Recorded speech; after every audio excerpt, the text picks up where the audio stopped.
अस्सलामुअलैकुम। कैसे हैं आप सब? उम्मीद करती हूँ आप सब बखैरियत व आफियत होंगे। अल्हम्दुलिल्लाह मैं भी ठीक ठाक। और जिन लोगों ने चैनल को सब्सक्राइब किया है उन लोगों का शुक्रिया, और जिन लोगों ने नहीं किया उनका भी शुक्रिया। सुन लिया है और तो सब्सक्राइब भी कर दीजिए, लाइक भी कर दिए सब लोग, और जो नए हैं वो लोग भी सब्सक्राइब करिए, शेयर करिए, लाइक करिए और बेल आइकन के बटन को प्रेस करिए ताकि जो भी नई वीडियो आती रहेगी वो आप तक पहुंचती रहे। तो आज की कहानी शुरू करते हैं। आज की कहानी का नाम है मौत की रात। हॉरर कहानी है और इसकी राइटर है फरहत हुसैन फरहत। रात का सन्नाटा और सुनसान सड़क पर एक बेहिस व हरकत शख्स पड़ा हुआ था जो मर चुका था, लेकिन अचानक से वो उठ बैठा और उसका हाथ लंबा होता गया और टैक्सी ड्राइवर की गर्दन को दबोच लिया। और टैक्सी ड्राइवर की जो चीख है वो फलक शगाफ, उससे सारा माहौल लरज़ उठा। रात के अंधेरे में पैदा होने वाली, जन्म लेने वाली एक खौफनाक कहानी। जो लोग गुनाह करते हैं उन लोगों के लिए सबक आमोज़ कहानी।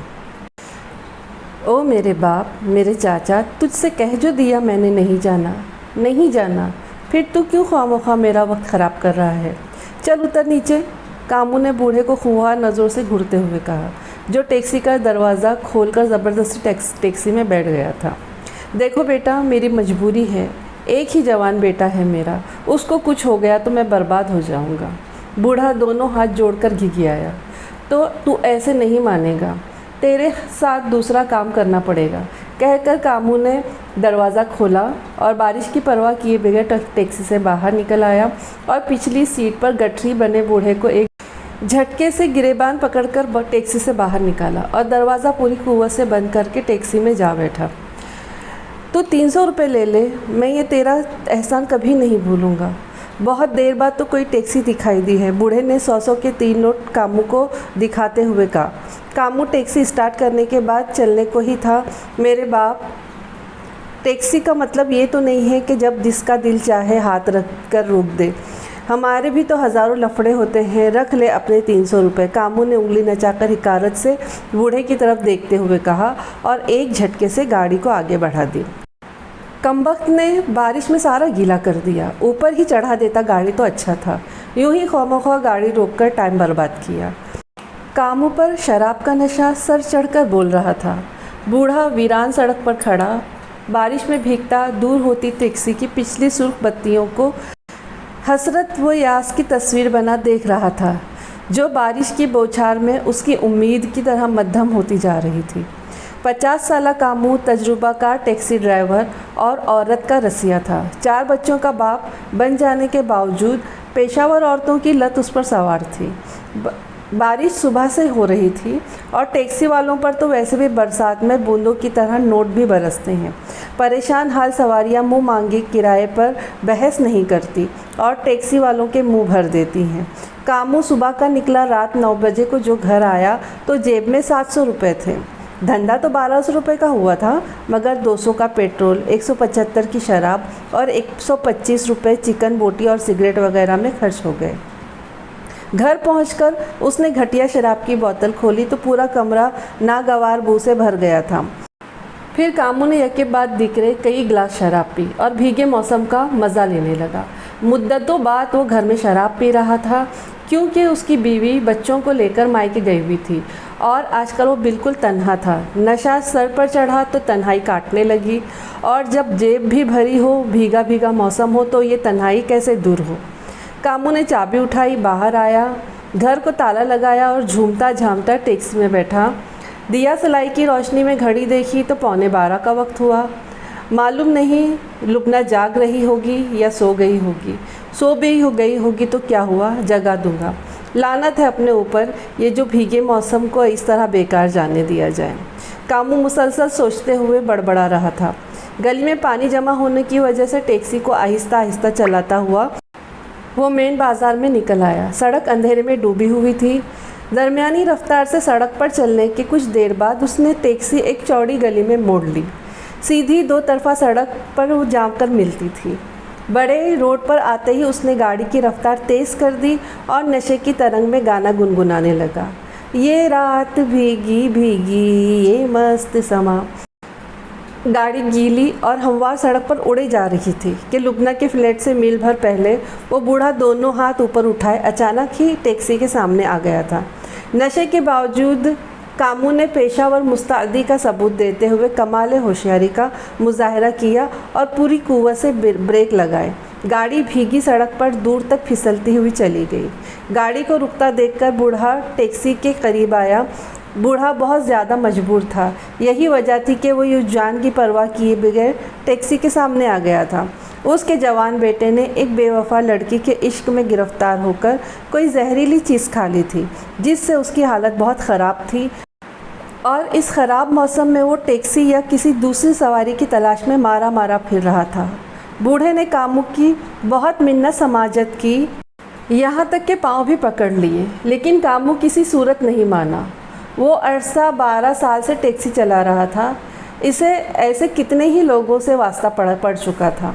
साले एक नंबर के फ्रॉडिये, वो बड़बड़ाया। लुबना के फ्लैट से कुछ फासले पर उसने पार्किंग में दूसरी गाड़ियों के साथ अपनी टैक्सी को भी लगा दिया। चारों दरवाज़ों को मुकफल करके वो बारिश से बचता हुआ फ्लैटों की बालकनियों के नीचे से चलता हुआ बड़े जीने तक पहुंच गया, जो फ्लैट के मकीनों के आने जाने के लिए एक मुश्तरका रास्ता था। जीने की हिफाजती दीवार को थामे वो तेज़ी से ऊपर चढ़ने लगा। दूसरी मंजिल पर पहुंचकर उसने एक नज़र दाएं बाएं देखा और दबे पांव चलता हुआ फ्लैट के सामने आकर दरवाजे की इटलाई घंटी बजाई। 2-3 बार बेल बजाने के बाद दरवाजे से कान लगाकर अंदर की आवाज़ की टोह लेने लगा और फिर ये महसूस करके कि कोई दरवाजे की सिमत आ रहा है, वो दरवाजे से हटकर खड़ा हो गया। कौन है? लुबना की आवाज़ आई। मैं हूँ कामू, कामरान शाह। कामू ने दरवाजे के करीब होकर सरगोशी के अंदाज में जवाब दिया। थोड़ी देर तक खामोशी रही, फिर दरवाजे की बालाई और निचली आहनी कुंडी के सरकने की आवाज़ सुनाई दी और फिर दरवाज़ा खुल गया। कामू झट से अंदर दाखिल हो गया और सामने पड़े सोफे पर बिछ गया। लुबना ने दरवाज़ा मुकफल किया और मुस्कुराती हुई एक अदा से कामू के पहलू में जा बैठी। आज हमारी याद कैसे आ गई भोले बादशाह को? लुबना ने पेशावराना अंदाज में कहा। कामू ने उसे ऊपर से नीचे तक देखा और अपने करीब खींच लिया और छेड़छाड़ करना शुरू कर दिया। हमारी ज़िंदगी में तुम्हारे अलावा और है ही क्या? कामू के ठंडे ठंडे हाथ ने लुबना के गर्म बदन में बर्फ़ सी भर दी। उफ़, कितने ठंडे हो रहे हैं तुम्हारे हाथ, लुबना ने कसमसाते हुए कहा। लो अभी गर्म हो जाते हैं ये हाथ। यह कहकर उसने तमाम हदें पार करनी चाहिए, लेकिन लुबना ने उसे टोक दिया। नहीं कामू, मेरी तबीयत ख़राब है, समझा करो। लानत है, सारे मूड का सत्यानाश कर दिया। कामू इसे छोड़कर खिड़की के पास जा खड़ा हुआ और पर्दा सरकाकर बाहर देखने लगा। अरे तुम तो नाराज़ हो गए। खैर तुम फिक्र मत करो, ऐसी चीज़ लाई हूँ कि सब कुछ भूल जाओगे। ये कहकर लुबना बेडरूम का दरवाज़ा खोलकर अंदर चली गई। कामू ने खिड़की का पर्दा बराबर किया और सोफे पर आकर बैठ गया। बेडरूम से सरगोशियों की आवाज़ आ रही थी। करीब था कि कामू उठकर सूरत हाल को मालूम करने के लिए अंदर जाता। उससे पहले लुबना एक खूबसूरत सी लड़की को लेकर बेडरूम से नमूदार हुई। नौजवान लड़की की हालत बता रही थी कि इसे गहरी नींद से उसकी मर्ज़ी के बगैर जगाया गया है। लड़की ने एक नज़र कामू को देखा और खुमार आलूद आवाज़ में बोली, इस उम्र में भी ये अय्याशियाँ? कामू एकदम झेंप सा गया। अभी मेरी उम्र ही क्या है, आप तो ऐसे कह रही हैं जैसे मैं कोई 80 बरस का बूढ़ा हूँ। कामू ने कदरे नागवारी से कहा। कंवल, ये हमारे कामरान शाह हैं, पुरानी जान पहचान है, और शाह साहब ये कंवल है। लुबना ने दोनों का तारुफ कराते हुए कहा। शाह साहब, आपका लिहाज था जो कंवल को बेआराम किया। ये तो ज़िद कर रही थी कि 1500 रुपये लूँगी, बड़ी मुश्किल से 1000 रुपये में राज़ी किया है। और वैसे भी 1000 रुपये आपके लिए क्या हैसियत रखते हैं, क्यों शाह साहब? बिल्कुल बिल्कुल, कामू ने दांत निकालते हुए कहा। अच्छा आंटी, मैं अंदर जा रही हूँ, आप इन्हें अंदर ही भेज दीजिए। कंवल इतना कहकर एक अदा से उठलाती हुई कमरे में वापस चली गई। ये हरी मिर्च कौन है? कामू ने लुबना के कंधे पर हाथ रखते हुए कहा। खुद ही पूछ लेना, लुबना ने कामू का हाथ हटाते हुए कहा। फिर भी कुछ तो मालूम हो, कामू ने दिलचस्पी के साथ पूछा। तुम्हें गोश्त खाने से मतलब है या बकरी की मांस से? जाओ अंदर, बहुत रात हो गई है और मुझे भी नींद आ रही है। और हाँ, पहले 1000 रुपये उसके हाथ में रख देना, बड़ी ज़िद्दी लड़की है। लेकिन मेरे पास तो सिर्फ 700 रुपये हैं, कामू ने अपनी जेब में हाथ डालते हुए कहा। ना भाई ना, 1000 रुपये से तो 1 रुपया कम में नहीं चलेगा। बड़ी मुश्किल से तो उसे 1000 रुपये पे मनाया है, फिर मैं क्या करूँ, कहाँ से लाऊँ? अच्छा तुम ऐसा करो, अपने पल्ले से 300 रुपये दे दो, मैं तुम्हें कल रात वापस कर दूँगा। मेरे पास कहाँ, तुम्हारी कसम, सिर्फ 60 रुपये हैं। रकम तो मैं वैसे भी बैंक में रखती हूँ। अब खैर से सुबह होगी, बैंक तो जाकर निकलवा लूँगी। लुबना के लहजे के झूठ को कामू ने साफ महसूस कर लिया था। वो पेशावर औरतों की रग रग से वाकिफ़ था। ये औरतें सिर्फ और सिर्फ लेना ही जानती थी, देना नहीं। एक नंबर की कंजूस और लालची। इसका मतलब है मैं वापस चला जाऊँ? तो घर से ले आओ, मैं कंवल को समझा दूँगी, इंतज़ार कर लेगी। अब मैं घर जाऊँ और फिर वापस आऊँ, घर में है भी क्या? बस ये 700 रुपये ही तो है मेरे पास जो हैं। भाई आ भी जाओ, मुझे नींद आ रही है। बेडरूम से कंवल की आवाज़ उभरी। हाँ बस आ रहे हैं, एक ज़रूरी बात है, लुबना ने बनावटी लहजे में कहा। सोच क्या रहे हो? जो कुछ करना है जल्दी करो ताकि कंवल को जवाब दूँ। लुबना ने गुमसुम कामू की तरफ देखकर सरगोशी में कहा। हाँ हाँ मैं कुछ करता हूँ, कामू ने चौंक कर जवाब दिया। तुम ऐसा करो, उसे जाकर ज़रा समझाओ, मैं अभी 20 मिनट में आता हूँ। लुबना का जवाब सुने बगैर कामू बैरूनी दरवाजे की तरफ गया और बोल्ट खोलकर दरवाजे से बाहर आ गया और बाहर की जानिब दौड़ लगा दी। एक के बजाय तीन सीढ़ियाँ फलांगते हुए नीचे पहुंचा। टैक्सी में बैठने के बाद निहायत उजलत से उसे स्टार्ट किया। टैक्सी को दायरे में इस अंदाज और तेज़ी से घुमाया कि टायरों के चरचराहट की आवाज़ ने लुबना को भी बाहर देखने पर मजबूर कर दिया। उम्मीद तो थी नहीं कि बूढ़ा मिल जाएगा। घंटा से ज़्यादा का वक्त गुजर चुका था। अब वो दाएं बाएं तेज़ नज़रों से देखता हुआ बड़ी सड़क पर दरमियानी रफ्तार से चला जा रहा था। बारिश मुसलसल हो रही थी। अब वो इस जगह से आगे निकल आया था जहां उसे बूढ़ा मिला था। अचानक गाड़ी की तेज़ रोशनी में उसे ज़रा दूर एक आदमी ठेला ढकेलते हुए नज़र आया। जब वो करीब पहुंचा तो उसे नज़र आया कि ठेले पर एक नौजवान बिल्कुल बेहिस व हरकत पड़ा है। आसमान पर बारिश के साथ ज़ोर की बिजली चमकी तो कामू कुछ देर के लिए सहम सा गया, जबकि वो फितरतन एक बहादुर आदमी था। कामू बिल्कुल नज़दीक जा पहुंचा। वही बूढ़ा ठेला ढकेल रहा था जो घंटा भर पहले कामू से अपने बच्चे की ज़िंदगी की भीख मांग रहा था। कामू ने हैरत से बूढ़े की तरफ देखा और इंजन बंद किए बगैर बाहर निकल आया। बूढ़ा आदमी पुरस्कार अंदाज में बहुत ही धीमे धीमे ठेले को ढकेल रहा था। अरे चाचा, तू किधर था? मैं तो कितनी देर से तुझे ढूंढ रहा हूँ। कामू ने बूढ़े से बनावटी शिकवा किया। बूढ़ा अब रुक चुका था। कामू की नज़र बूढ़े के चेहरे को बगौर देखने की कोशिश कर रही थी, मगर बूढ़े ने अफसोस और रंज के साथ अपना चेहरा नीचे झुकाए रखा। चाचा मुझे माफ़ करना, मैंने आपके साथ बहुत बदतमीज़ी की, मेरी वजह से आपको बहुत तकलीफ़ उठानी पड़ी। क्या बताऊँ, मेरा अपना मगज़ काम नहीं कर रहा था। कामू ने बूढ़े को अपनी तरफ मुतवज्जा करने के लिए कहा। आपका बेटा तो खैरियत से है? चले उसे मेरी टैक्सी में बिठाएं, हम फ़ौरन अस्पताल चलते हैं। कामू मुसलसल बोले जा रहा था। बारिश में भी भीग रहा था, मगर शायद अब उसे भीगने की कोई परवाह नहीं थी, क्योंकि उसको उसकी मतलूबा लड़की मिल चुकी थी और जो उसका इंतज़ार कर रही थी। बस उससे दूरी सिर्फ 300 रुपये पर थी जो इसे मिलने ही वाले थे। फिर ये भीगी रात और उस हसीना की जुल्फ़ें होंगी। और अचानक बूढ़े ने अपनी नज़र ऊपर उठाई तो कामू को एक झटका सा लगा। उसकी सांसें बेतरतीब होने लगी। बूढ़े की आंखें हकीकत में सुर्ख अंगारा हो रही थी। ऐसा महसूस हो रहा था उसकी आंखों में अंगारे दहक रहे हैं। कामू अचानक पीछे पलटा कि अपनी टैक्सी में बैठ सके कि बूढ़े का नौजवान लड़का भी उठ बैठा। रात का सन्नाटा, गहरी स्याही और बारिश का शोर, ये तमाम हालात काफ़ी थे किसी भी शख्स को खौफज़दा करने के लिए। तू कहाँ जा रहा है? नौजवान ने गैर मरी आवाज़ के साथ कहा तो कामू मज़ीद खौफज़दा हो गया। कामू के चेहरे का रंग जर्द पड़ गया। उसकी बेतरतीब होती धड़कनें सांस लेने में परेशान कर रही थी। कामू के मुंह से अल्फाज नहीं निकल रहे थे। तू एक खुदगर्ज आदमी है। ये आवाज़ भी उसी नौजवान की थी जो घंटा भर पहले मर चुका था।